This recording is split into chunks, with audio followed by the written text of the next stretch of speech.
जय हिंद साथियों, आदाब। आज बात करते हैं प्रधानमंत्री नरेंद्र मोदी के इजराइल दौरे की।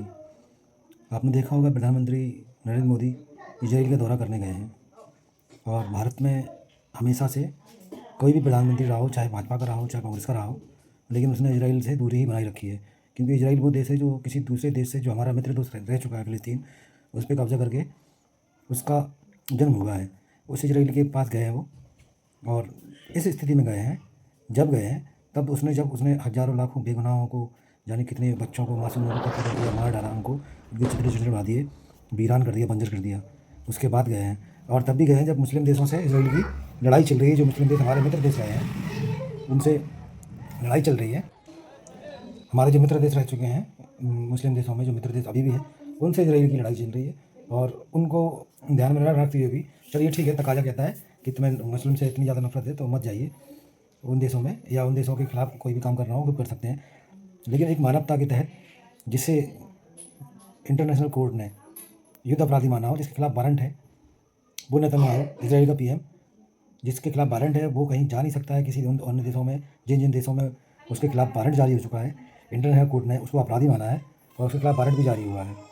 इस स्थिति में उससे गले मिलना और ठिठोली करना और इस तरीके से हंसना, और एक शब्द नया बीड़ी बीड़ी शब्द लेके आए हैं वो नेतन्याहू के लिए, और जबरन गले लगाना, इस तरीके से जबरन गले लग जाना, जैसे मतलब ज़बरदस्ती कोई नहीं लगना चाह रहा उसको पकड़ के गले लगा लेना।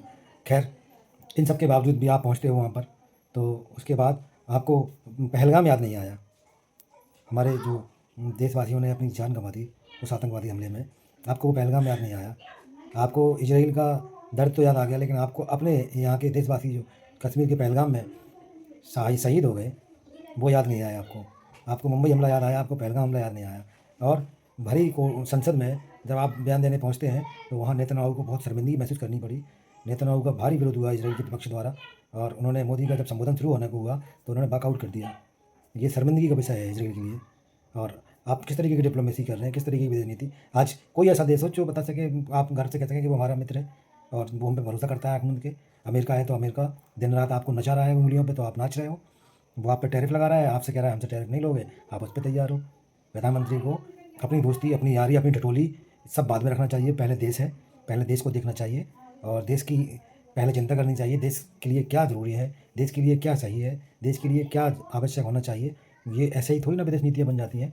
आप जिस तरीके से आपने उठाया और प्लान और चले गए, और बीड़ी, मेरा बीड़ी आ गया, मैं बीड़ी से मिलने आया हूँ, बीड़ी मतलब, और हद है यार। क्या मतलब आपने वहाँ की संसद में जो बयान दिया वो भी इतना शर्मनाक दे दिया कि जिसे बर्दाश्त नहीं किया जा सकता है। आम भारतीय तो बर्दाश्त नहीं करेगा। किस तरीके से बर्दाश्त कर ले वो। आप कह रहे हो कि इसराइल फादरलैंड है, इंडिया मदरलैंड है। इंडिया मदरलैंड है माना, लेकिन इसराइल कब से फादरलैंड हो गया। इसराइल आपका फादरलैंड होगा, हम भारतवासियों का फादरलैंड नहीं है इसराइल। वो इसराइल जिसके हाथ खून से सने हुए हैं, वो इसराइल जो दूसरे की ज़मीन पर कब्जा किए बैठा हुआ है, वो उस इसराइल के लिए हम लोकतंत्र को थोड़ी ना गला घोटेंगे। इसलिए कम से कम अब आप लोगों को ये समझना चाहिए, देखना चाहिए कि किस तरीके की प्रधानमंत्री की डिप्लोमेसी है। और अगर आपको ये वीडियो अच्छा लगा हो तो ये मेरा यूट्यूब चैनल है, लाइक करें, सब्सक्राइब करें, और बेल आइकन का भी बटन दबा दें, ताकि मैं कोई भी अगर वीडियो अपलोड करूँगा तो आपको मिलता रहेगा। धन्यवाद।